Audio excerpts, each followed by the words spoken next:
ప్రకాశం barrage ని ఢీకున్న బోట్లలో ఒక బోటు అడుగు మేర కదిలింది. ఇన్ని రోజులుగా చేస్తున్నటువంటి ప్రయత్నాలన్నీ కూడా ఫలితాన్ని ఇవ్వడం మొదలుపెట్టాయి.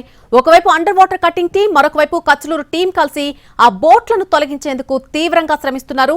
ప్రకాశం బ్యారేజ్ వద్ద కదిలినటువంటి బోటుపై మరింత సమాచారం మా ప్రతినిధి రామ్ అందిస్తారు.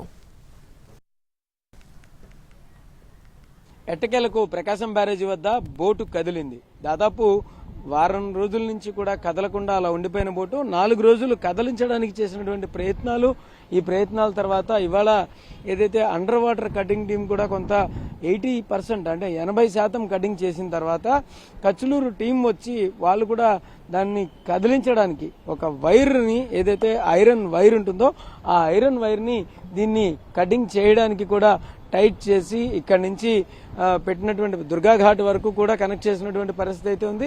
దుర్గాఘాట్ నుంచి బ్యారేజ్ వరకు కనెక్ట్ చేసిన తర్వాత ఆ దుర్గాఘాట్ వరకు కనెక్ట్ చేసినటువంటి ఏదైతే ఉందో ఆ వైర్ ని ఒక డోజర్తో, అంటే ఒక పెద్ద డోజర్తో కూడా దాన్ని టైట్ చేసి లాగి దాన్ని దగ్గరకు తీసి చేసేటటువంటి ప్రయత్నం చేశారు.